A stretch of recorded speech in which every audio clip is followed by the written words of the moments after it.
So thank you for joining me today. Today I have two members from the Friends of Avondale Park. I have Neal Flum, uh, who's the president of Friends of Avondale. Hello. And Hello. Shannon Carden. She's a volunteer.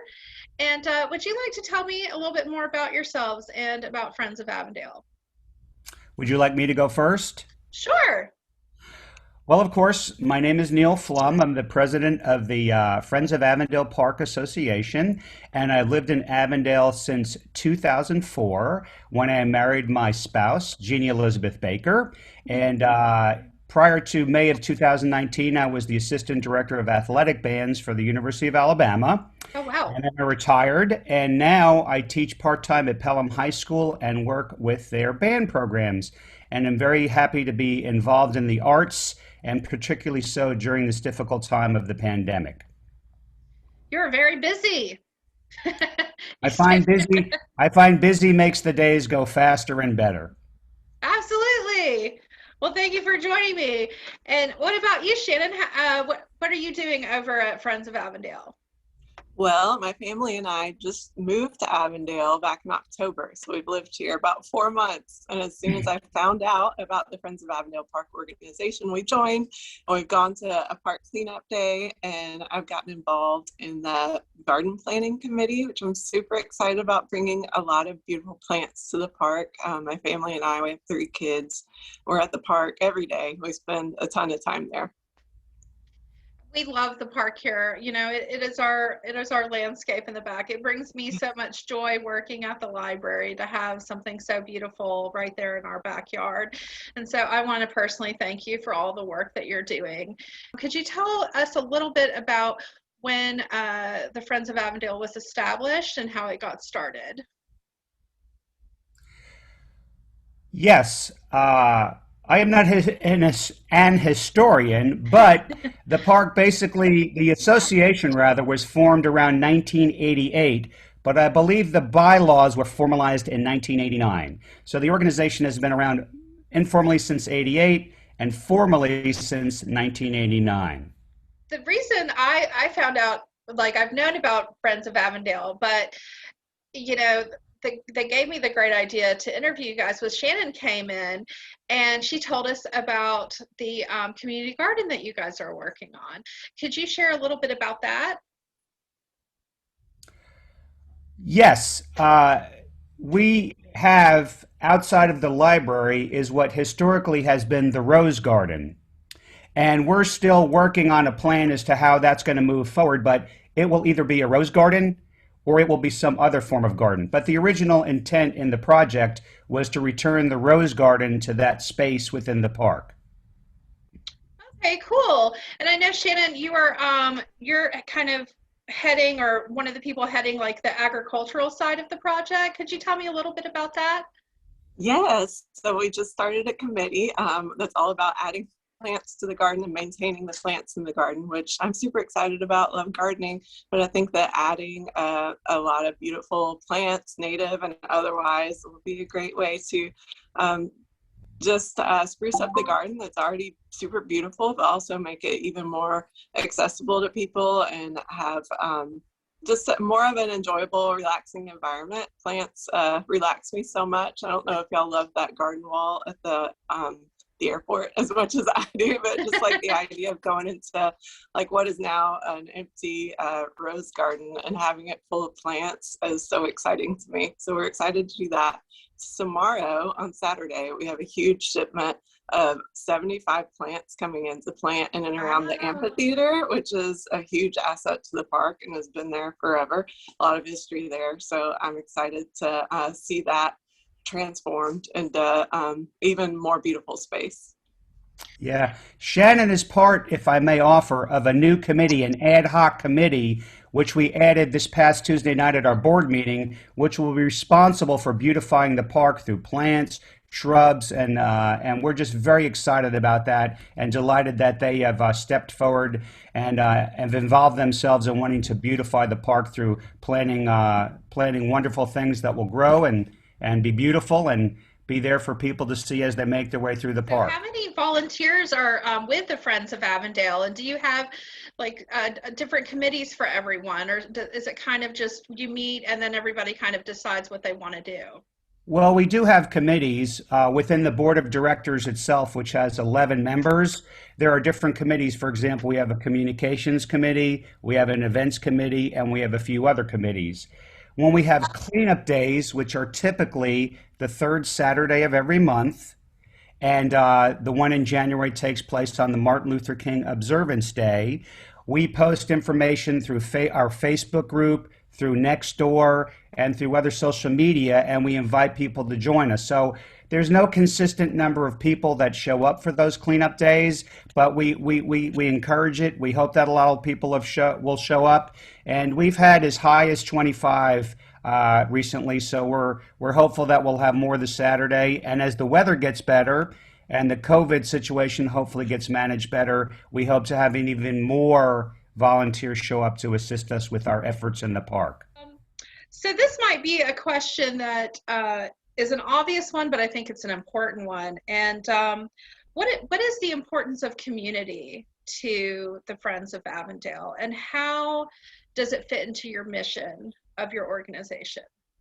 Funny you should mention that, because we were speaking to someone last night via Zoom about them wanting to start their own organization. And I shared with them, offered them, that I thought that the most important thing they can do and what we do is to create community. An inclusive community, an accepting community, a tolerant, open community. The park is just a natural habitat, a natural space for us to be able to encourage community. Community creates a coherence, a cohesiveness amongst people, and our park creates a central location for that. So community is essential to what it is we do. Absolutely. And do you have volunteers that don't live in Avondale? Or is it just an Avondale neighborhood organization?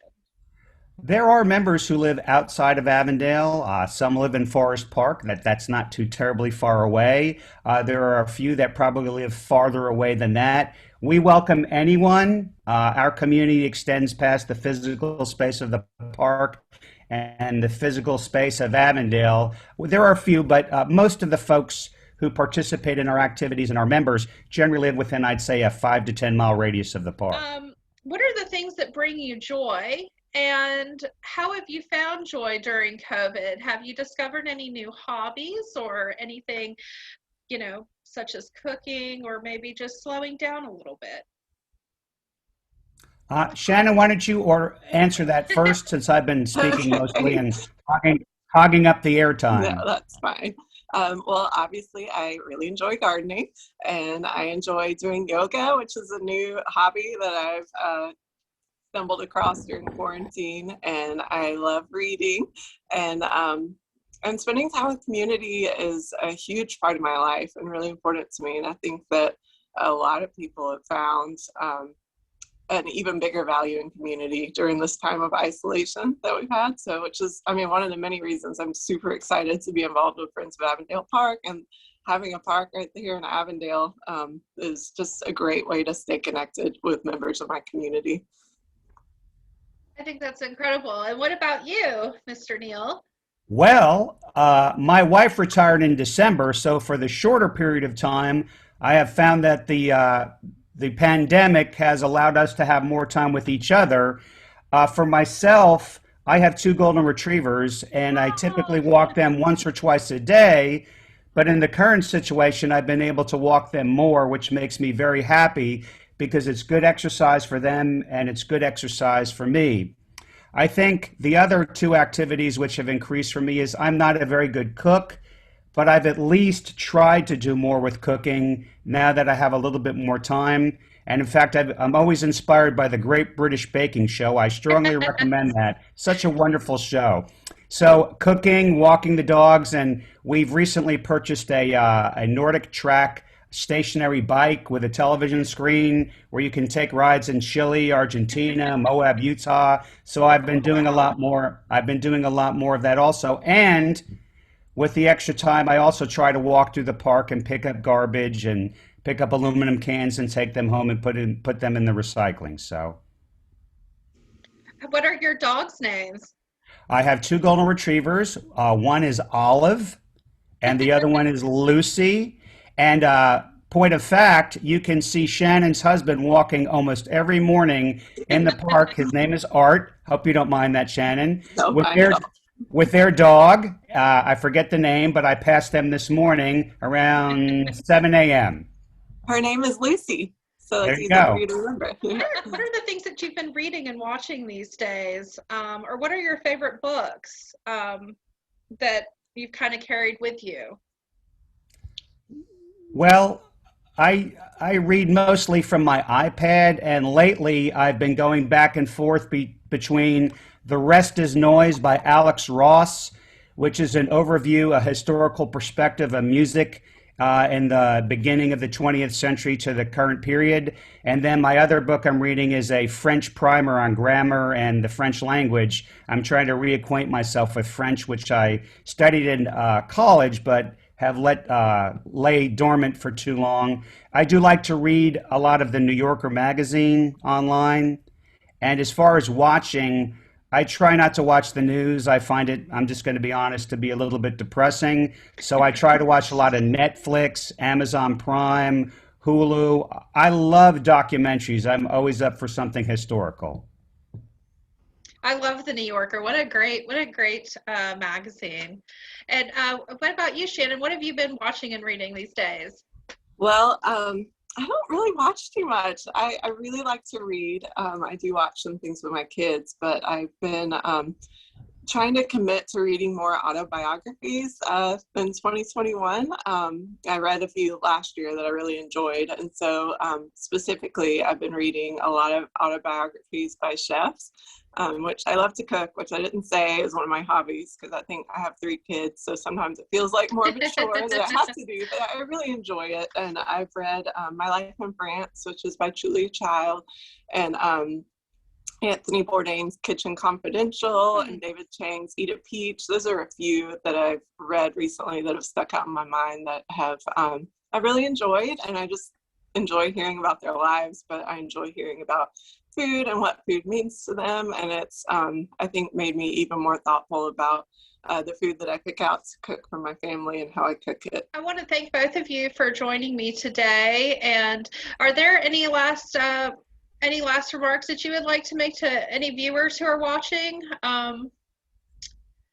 Yes, this is a shameless plug, but there is probably no greater development in the history of mankind than the library. What a wonderful thing that people can go and take out a book and read it and enrich their life and create community and commonality of experience through reading a book. So I'm a big fan of the library, and I hope we can get back to opening up the library for everybody. But I couldn't speak highly enough about what we have in our wonderful community, that we have a park and a library basically in the same physical space is such a blessing and a wonderful thing. I couldn't agree more. And I love Avondale Library especially. Oh, thank you so much. Go ahead.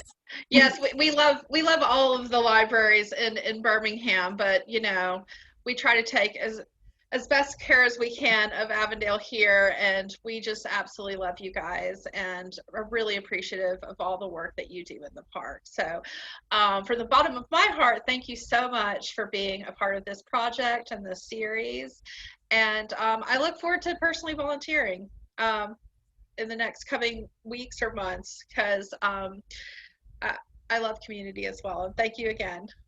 I'll see you later. Thank you. Thank you. Well, thank you.